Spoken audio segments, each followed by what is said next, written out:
안녕하세요. 오늘 2월 NCDMZ 포럼을 시작하려고 합니다.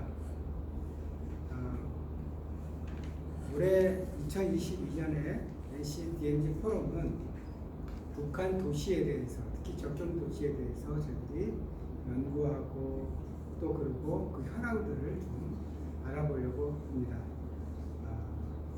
1월 달에는 북한 접경 도시에 대해서 저희가 들었는데요.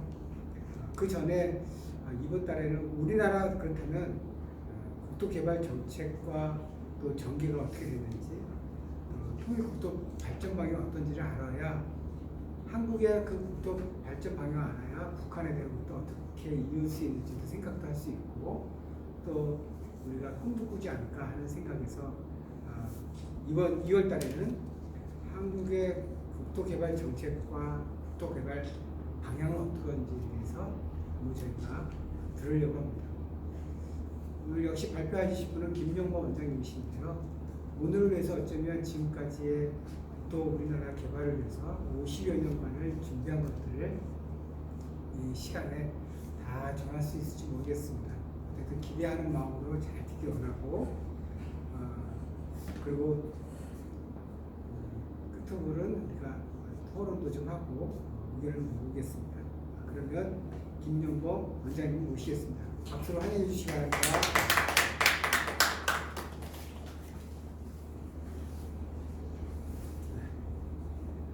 반갑습니다. 오늘 정말 또 귀한 분들이 이렇게 많이 오셔서 힘이 나고, 우리 8.15 해방 이후에 남과 북이 어떻게 발전해 왔는가, 특별히 이제 국토 측면에서. 그래서 이제 지난달에는 북한의 국토개발 정책에 대해서 다루었는데, 이번 달에는 우리 이제 우리나라 국토개발 정책이 어떻게 전개되어 왔고, 또 미래 그러면은 통일 한반도는 어떠한 방향으로 나아가야 될 것인가, 이러한 내용을 담았습니다. 너무나 방대한 내용인데, 이 내용을 이 시간 안에 간단하게 아마 이렇게 같이 나눔으로써 우리 한반도의 역사와 함께 특별히 우리가 이제 해방 이후에 어떻게 국토가 발전해 왔는가, 그리고 미래에는 어떤 방향으로 우리가 이제 국토 개발을 해 나가야만이 이런 동북아 내에서 또한 이 세계 내에서 우리가 경쟁력 있는 나라로 발전해 나갈 수 있는가, 이런 내용을 담았습니다. 아시다시피 우리 국토는 지금 이제 반도입니다. 그래서 섬이 주변에 이제 이렇게 한 3,300개의 섬이 있고, 면적은 남북한 합해서 22만 평방킬로미터고, 우리 남쪽은 한 10만 평방킬로미터가 됩니다.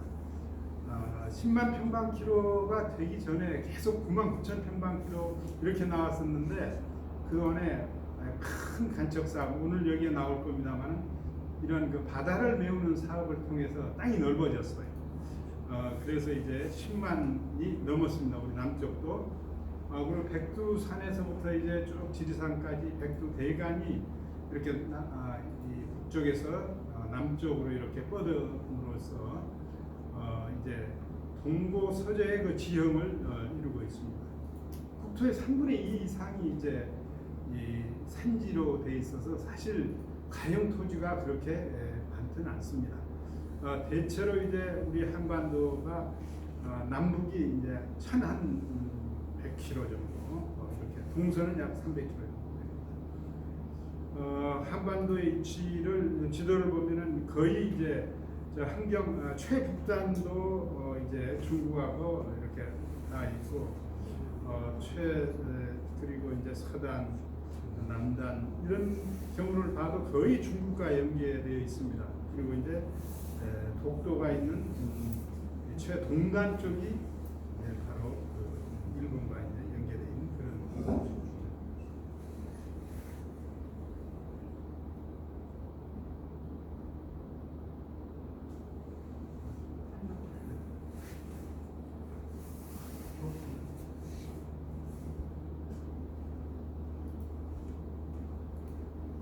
됐습니다. 해방 이후에 이제 우리는 북한은 소련군이 진주했고 또 남쪽은 미군이 진주해서 약 한 3년 동안씩 군정을 실시하게 됩니다. 그리고 나서 이제 47년도에 유엔은 남북한 총선거를 실시하게 되고 이제 남북한이 이제 정부를 수립을 하게 됩니다.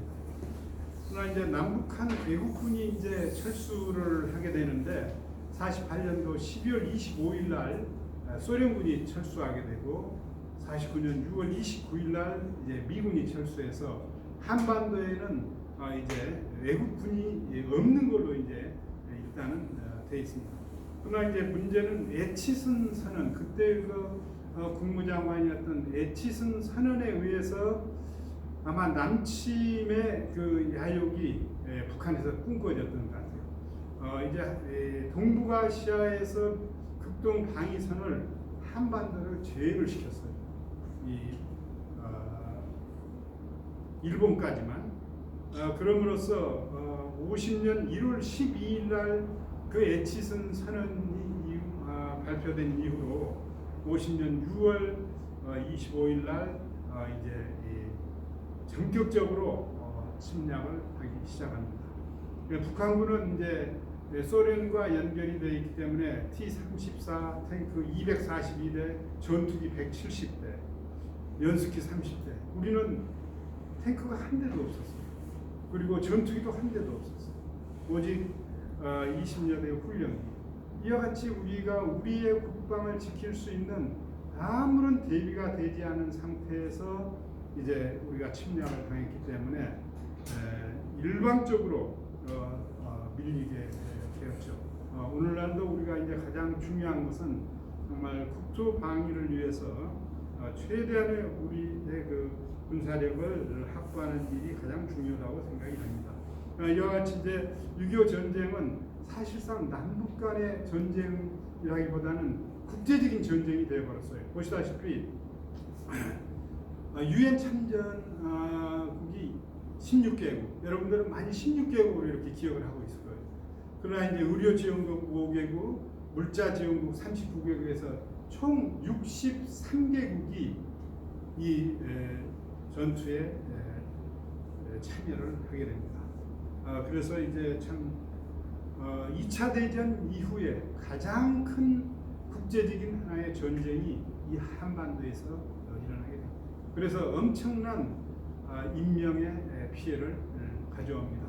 남북한을 합해서 사망과 실종자가 300만 명이 넘는 이런 엄청난 피해가 이 한반도 내에서 이루어진 겁니다.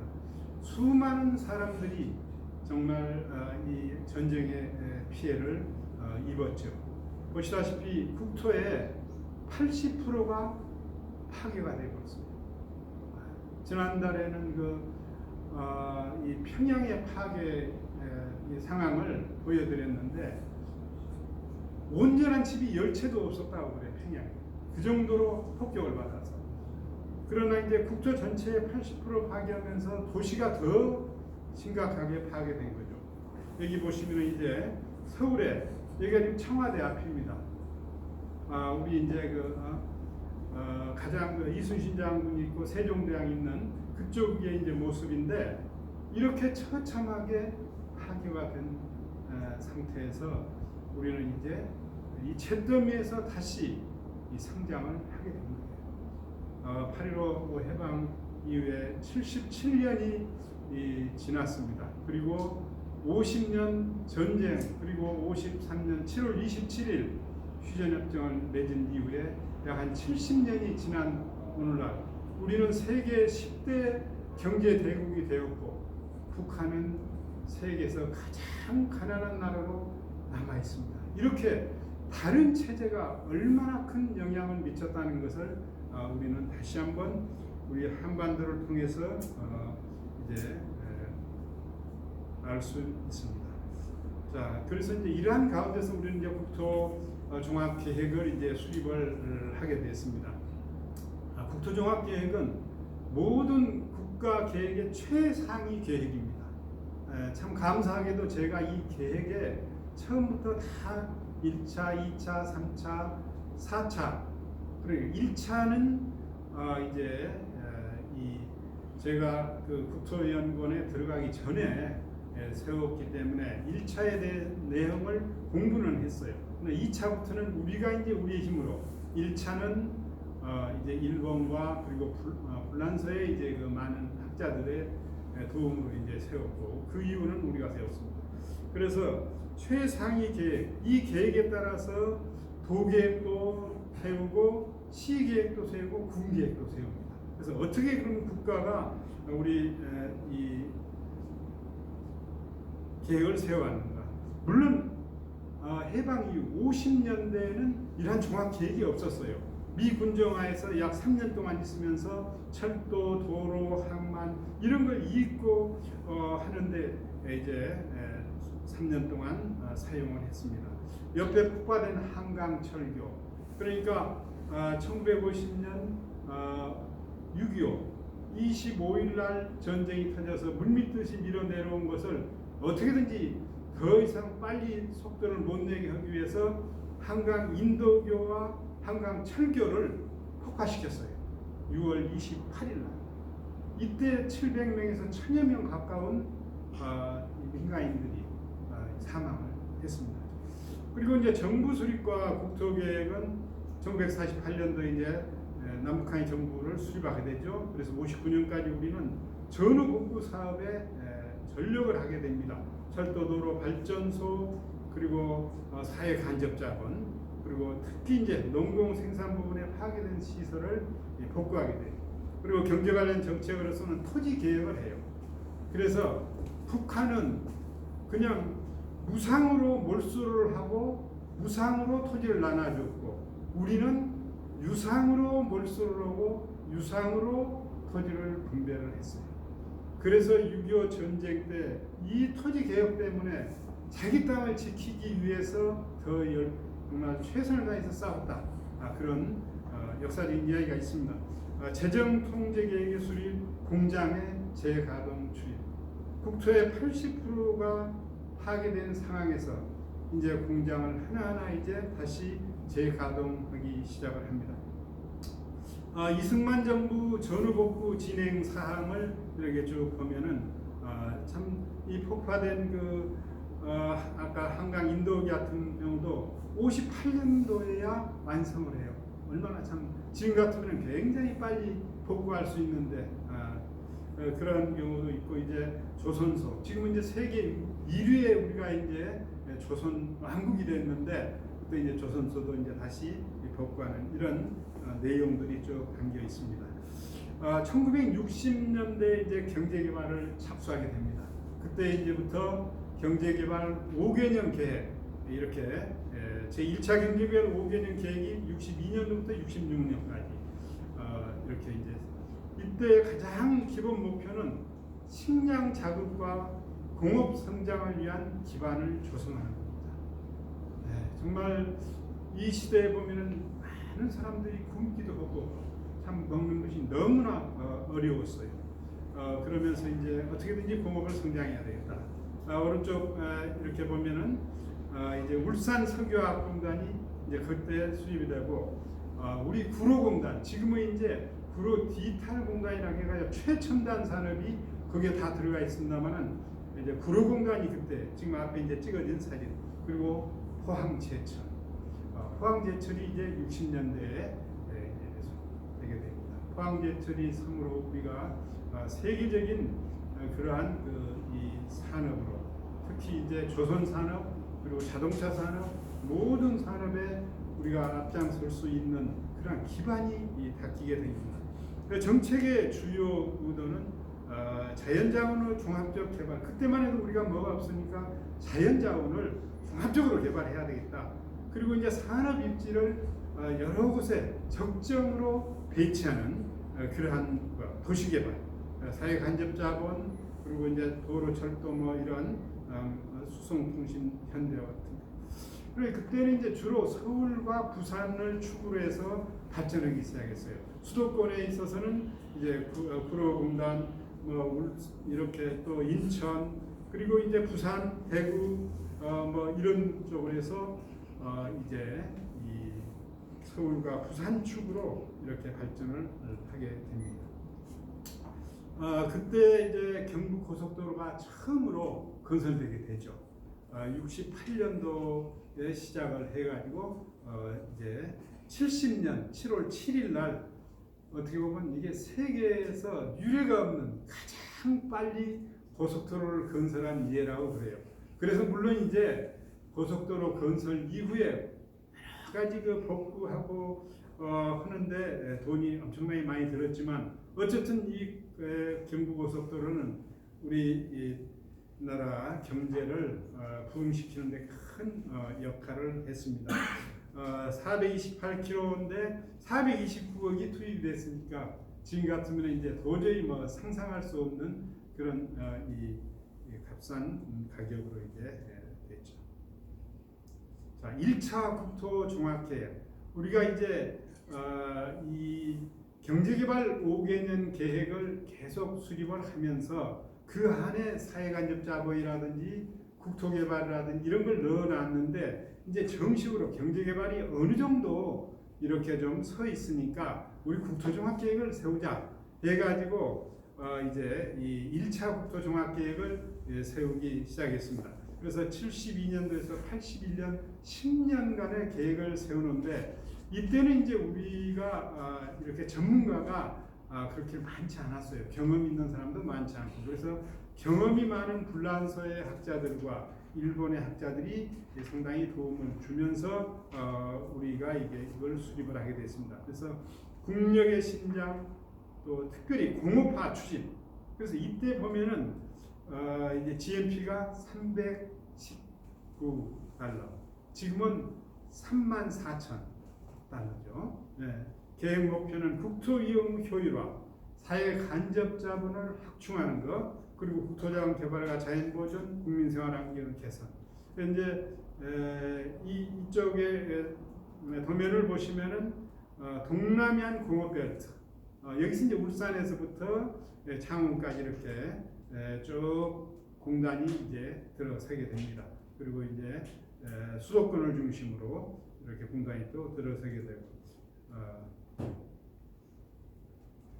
1차 국토 종합계획의 이제 도면입니다. 이때만 해도 국토자원의 효율화, 대규모 공업기반 구축. 이때 대규모 공업기반에 대한 계획을 전국적으로 거의 다 세웠어요.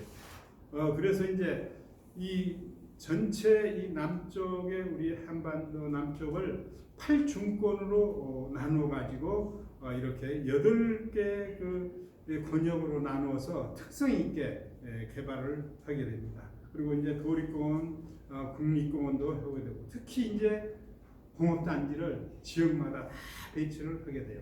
물론 이제 이때는 구상과 계획만 했지 실제 그곳에다 공업단지를 세우든 못했어요. 세우는 것도 몇 군데 있었지만 그러면서 이제 지금 우리는 임시 그 행정수도 구상에 대해서 까마득하게 잊었지만 이때 벌써 임시 이제 행정수도를 구상을 했습니다. 77년도에. 그래서 참 77년도에 세웠는데 79년도에 이제 그 박 대통령 서거한 이후로 이게 중단됐고 2006년도에 이제 그 세종시로 이제 이렇게 완성을 하게 됩니다.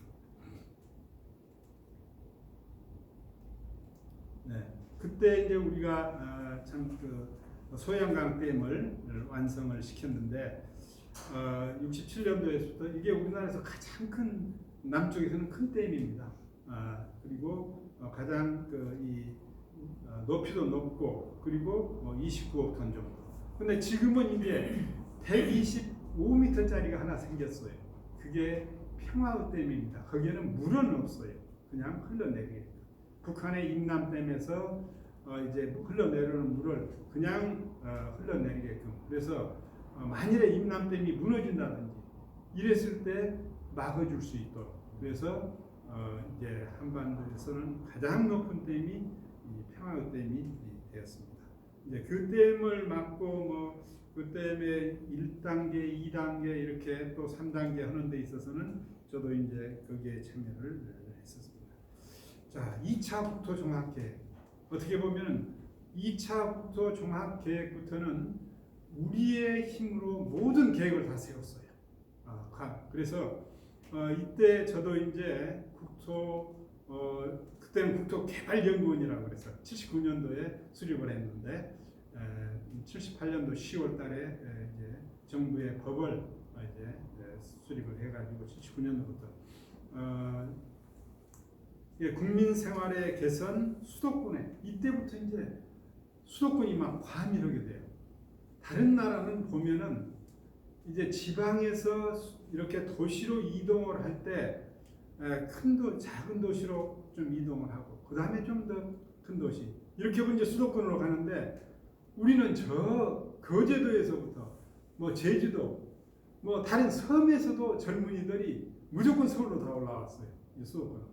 그래서 수도권이 엄청난 그 과밀 상태에 있기 때문에 이때 이제 수도권 과밀화를 어떻게든지 완화해야 되겠다. 그래서 인구의 지방 정착 유도. 왜냐하면 교육 환경이라든지 또 이제 이 노동 환경이라든지 이런 것이 지방에는 잘 안 돼 있기 때문에 그쪽으로 안 가고 여기 가서 이제 하려고 다 모였죠.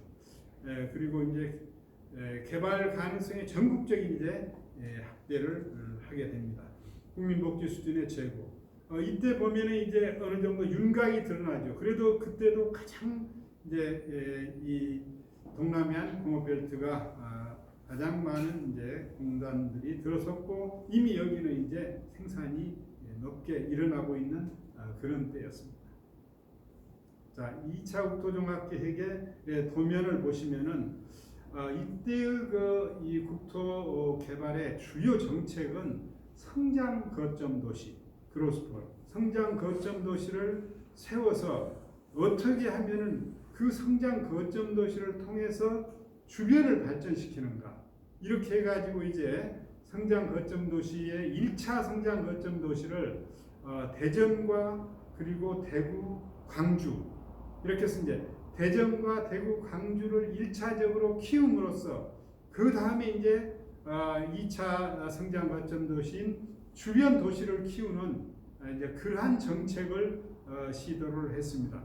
처음으로 휴전선 인접 지역을 어떻게 우리가 발전시키고 개발해야 될 것인가. 이 접경 지역을 이러한 그 계획이 이때 이제 나오기 시작합니다. 그리고 이제 경제개발 5개년 계획은 이제 경제사회 발전 5개년 계획으로 이렇게 바뀌어지면서 폭넓게 그래서 6차까지가 이제 경제사회 발전 5개년 계획을 이때 이제 수립을 하게 됩니다. 그리고 이제 고속도로가 이제 더 계획이 되고 이제 고속화도로도 계획이 되고 철도도 마찬가지. 그러나 그때만 해도 이제 우리가 충분한 재정적인 여력이 없기 때문에 사실상 성장 거점 도시는 그렇게 크게 성공하지 못한 상태에서 이렇게 넘어가게 됩니다. 아쉽죠. 그래서 지금까지도 수도권 서울과 경기로 이렇게 집중되어 있는 그런 상태입니다. 그래서 이번 대통령 선거에서 많은 그 사람들이 지방을 발전시키겠다 많이 공약을 지금 세우고 있는 거죠. 물론 그것은 앞전의 대통령들도 그렇게 하셨죠. 그러나 이제 참 수도권에 와야만이 젊은이들이 꿈을 펴고 뭔가 여기서 생계를 유지할 수 있기 때문에 이쪽으로 다 모여드는 거예요. 그래서 우리가 좁은 땅이지만 이렇게 한 곳에 밀집되어 있기 때문에 이제는 과감하니 이제 해야 되겠다. 사실 이걸 이렇게 과감하니 하려고 했지만 하지 못한 상태에서 이제 많은 지역이 이제 낙후된 그런 상태입니다. 이 광양제철소의 이 부지를 잡을 때 저는 그 팀의 분석팀에 들어가 있었어요. 그래서 처음에는 광양으로 해야 될 것인가, 아산으로 해야 될 것인가, 굉장히 그 정부가 고민을 했어요. 그러나 이제 특히 프랑스의 르아브르 항만청 같은 그런 기관과 우리가 같이 이렇게 분석을 했을 때 훨씬 광양이 좋다. 그렇게 해가지고 세워서 지금은 세계 최대 규모의 제철소가 된 겁니다.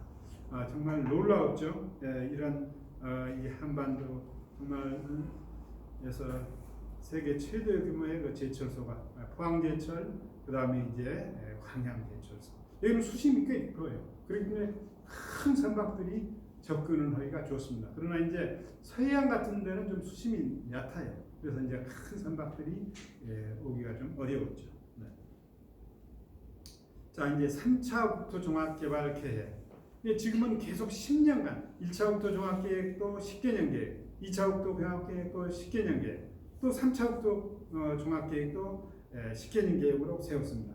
이때 우리가 눈여겨볼 것은 이제 사회간접 시설 비입에 따른 경쟁력 약화, 또 자율적 지역 개발 전개. 그러나 계획의 목표에 보면 남북 통일에 대비한 국토 기반의 조성이 처음으로 공식적으로 이게 나옵니다. 과거에는 남북 통일에 대비한 어떤 그런 국토 종합 계획이 아니라 우리 내부의 이제 경쟁을 위해서 국토 종합 계획을 세웠는데, 이제는 통일에 대비한 국토를 조성하는 내용이 이제 여기에 나오기 시작합니다.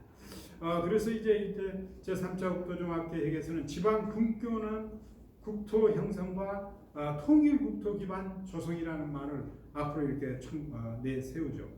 그리고 이제 신산업지대를 조성을 하게 되고, 마지막 제7차 국가 발전 계획이 이제 여기서 이제 1차 국토종합 경제개발 계획부터 7차까지 가고 여기서 마무리되고, 그 다음부터는 이제 국토종합 계획이 주를 이루고 나라의 모든 것을 이끌고 나아가게 됩니다.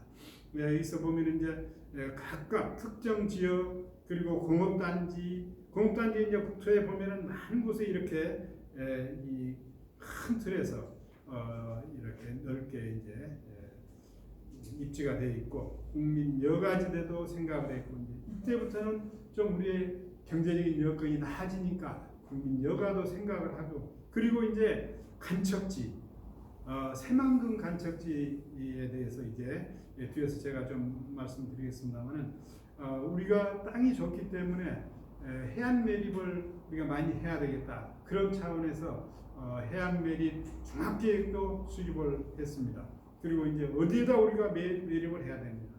이때만 해도 어떤 상황이 벌어졌냐 하면은 2차 국토종합계획을 세우고 이제 1990년대에 들어오니까 이제 우리의 농토의 약 27%인 천수답이 앞으로 미래에는 농사를 짓지 않을 것이다.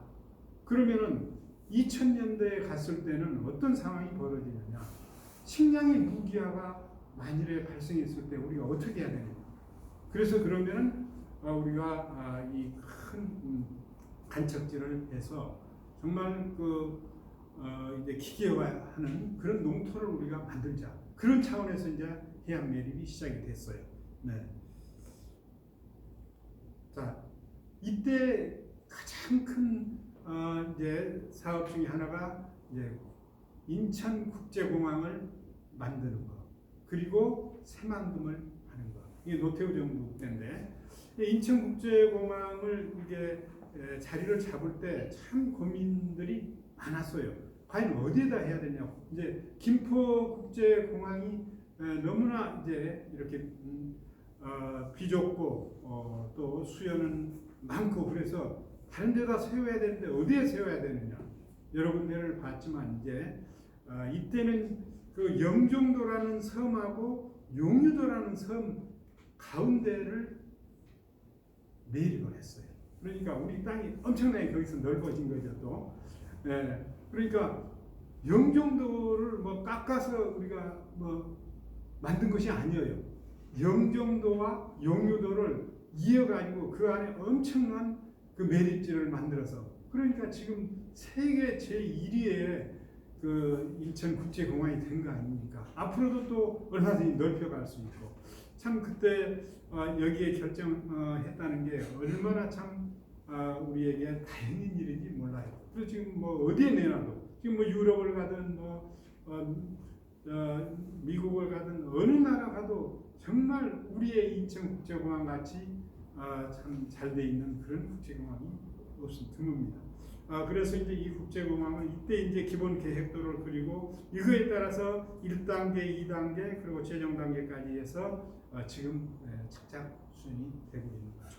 우리는 지금 혹은 여러분들은 지금 그 혜택을 보고 있는 거예요. 자, 아까 말씀드린 새만금 간척 사업. 이 새만금 간척 사업은 정말 이것도 세계적인 겁니다. 네덜란드의 그 방조제가 32km예요. 우리는 얼마죠? 33.9km. 세계에서 가장 긴 방조제를 막았어요. 이 땅이 얼마나 많이 발생을 했느냐? 우리 서울이 605평방킬로미터거든요. 여기에는 약 한 409평방킬로미터의 엄청난 땅이 여기서 생겼어요. 그런데 왜 이렇게 오래 걸렸느냐? 저도 이제 처음 계획부터 이제 여기에 참여를 한 사람이거든요. 그래서 이때는 이 계획에 대해서 아무도 반대를 안 했어요. 왜? 우리가 27%의 그 천수답이 없어졌을 때는 식량이 무기화가 됐을 때는 우리는 너무나 어렵다. 그러니까 이 넓은 것을 해야 된다. 그래서 이제 80년대부터 이제 고민을 해서 이제 수립을 하기 시작했는데 80년 초부터 이제 이 계획을 세웠는데 어떻게 해서 91년도에 사업이 시작이 됐고 2010년도에 됐느냐? 80년대를 조금 지나면서 이제 환경 문제가 확 올라오기 시작했어요. 그러니까 그때까지는 정말 이 좋은 일이라고 했는데 85년도 막 넘어가면서는 아주 비판의 대상이 되어버렸어요. 참 마음이 아프더라고요. 그래서 이제 참 이걸 전부 다 농토로 우리는 처음에는 생각을 했었는데 참 여러 가지 이 많은 정치적인 그런 대립과 갈등도 있었지만 결국 이제 91년도부터 이제 합의를 보고 사업을 시작하게 됩니다. 여기에는 이제 농토뿐만 아니라 도시도 세우고 또 이제 관광지도 세우고 이렇게 해서 정말 쓸모 있는 땅으로 이 땅을 수립을 하자. 사실 처음에는 그 전두환 정부 때는 순천만을 막자고 그랬어요. 근데 순천만을 막기 위해서 현장을 이제 조사를 해 보니까 사실 거기는 많은 농토도 안 나오고 거기에서 이제 그 수출하는 그런 해산물이 그때만 해도 굉장히 그 우리의 경제에도 영향을 주었어요. 그래서 거기는 어렵습니다 하고 이제 마침 참 다행스럽게 오늘 이거 하면서도 이제 현장 생각이 납니다만은 그걸 전부 다 이 현장 조사를 하고 자료를 작성을 해서 제가 이제 청와대에 이제 그걸 올린 그런 기억이 있습니다. 그래서 이제 지금은 거기 가면은 우스갯소리로 제가 그때 이거 청와대 만일에 적극적으로 추천을 했다면 여기 순천만이 어떻게 됐겠습니까 하고 이제 농담으로 이제 하고 그럽니다만 아무튼 새만금 간척 사업은 이렇게 어려운 가운데서 했고 앞으로 이제 이 내용을 그러니까 사실은 그 갯벌에서 나오는 생산성이 굉장히 높습니다. 그래서 이제 이 갯벌이 다시 이제 좀 생기기는 하지만 많은 그 피해를 거기는 봤죠. 그러나 이제 이 땅을 우리가 어떻게 활용하느냐에 따라서 우리는 이제 이 경제에 또 큰 역할을 할 수 있다고 봅니다. 그래서 3차 국토 계획을 까지는 우리가 10년간 계획을 세웠습니다. 2차 국토 계획을 세우면서 1980년에 2000년도에 가면은 통일될 것이다. 우리는 이렇게 생각을 했어요. 2000년도에 가면 80년도에서부터 20년이면 통일될 것이다. 그렇게 하고 4차 국토 종합계획을 2000년부터 2020년까지 이렇게 수립을 했습니다.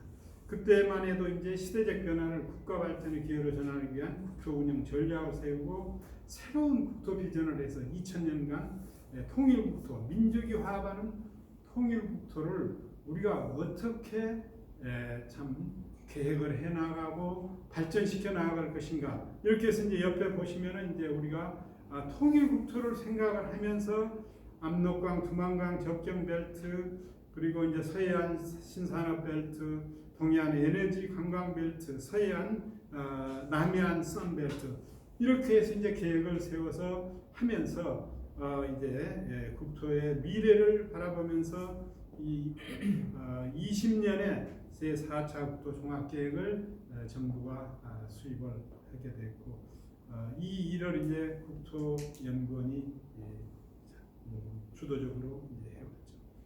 자, 보시면은 이제 4차 국토 종합계획은 20년이기 때문에 중간중간 한 번씩 이 시대의 변화와 여건의 변화에 따라서 계획을 조금씩 바꿨어요. 그래서 21세기 통합국토 실현 이렇게 처음에는 세웠어요. 그 다음에는 이제 약동하는 통합국토 실현, 물론 그 다음에 글로벌 녹색국토, 이렇게 이제 2011년부터 2020년까지 그렇게 하면서 국토 전반적으로 이제 녹색국토에 대한 이러한 환경 문제에 대해서 많은 신경을 쓰면서 여기에 이제 권역 중심 도시, 국가 물류 도시 뭐 이런 많은 계획을 세웠습니다. 이렇게 딱 보시기에 단순하지만 수백 명의 그것도 전문가가 참여해서 이 그림이 나온 겁니다. 그러니까 2차 국토 계획을 10년 동안을 세우면서 수백 명의 전문가가 참여를 했는데 각 분야별로 있으니까 지역의 각 공무원들도 참여를 해요. 왜? 내 지역은 이렇게 해달라는 요구가 있지 않습니까? 그러니까 여기에 국토종합계획의 그림 하나하나는 어떻게 보면 전 국민이 전문가가 참여해서 만들었다고 생각하면 됩니다. 그래서 2000년도 이게 2020년까지 이렇게 계획을 세워서, 근데 2020년이 이제 되어도 통일은 되지 않고, 이게 세종시 아까 말씀드린 세종시가 이렇게 1977년도에 행정 중심 복합 도시를 이제 세우겠다고 박 대통령 시절에 세운 것을 이제 여기에 와서 이제 완성을, 지역도 거의 비슷한 지역입니다. 대구 지역까지. 그래서 이제 이렇게 훌륭한 도시로 지금 발전을 했죠. 참 코로나19로 인해서 놀라운 이 변화가 이루어진 것. 저는 이 행정중심 복합도시 세종시에서 공무원들이 전부 다 회의에 오면은 서울로 다 올라왔어요. 그래가지고 오히려 이 고속도로에 체증을 일으킬 정도로, 그리고 많은 불편을 줬어요. 그런데 이제 이 코로나19로 인해서 비대면으로 서로 하다 보니까 이제 공무원들이 잘 안 올라옵니다. 참 환경이라는 게 너무 놀랍게 이렇게 변화되고 있는 것을 봅니다. 이제 전국의 산업단지 이제 좀 잘 안 보이실 겁니다만은 이렇게 이제 보면은 국가 산업단지가 약간 불구스러운 게 있고, 일반 산업단지가 있고, 그 다음에 이제 첨단 산업단지가 있고, 그리고 이제 농촌에 주로 많이 세웠던 그러한 또 이 산업단지가 있어요. 그러니까 전국이 지금 어느 곳을 가든지 산업단지가 다 있다고 보시면 됩니다. 이렇게. 그래서 우리 국토가 정말 이제 이 경쟁력 있는 국토로 많이 변화되면서 문제는 이런 환경 문제, 그리고 국토의 훼손 문제, 이런 것이 이제 발생을 하게 된 거죠. 그래서 이제 지금은 환경 문제를 어떻게, 국토에 훼손된 국토를 어떻게 복구하느냐. 여기에 이제 공업 단지가 이렇게 군데군데 많이 세워져 있지만, 또 국토를 크게 훼손한 것 중에 하나는 군사 시설입니다. 남쪽이나 북쪽이나 곳곳에 군사 시설을 세워놨기 때문에, 군사 시설을 세울 때는 환경 문제 전혀 고려하지 않고 세웠어요. 왜? 우선 국가를 방위해야 되기 때문에.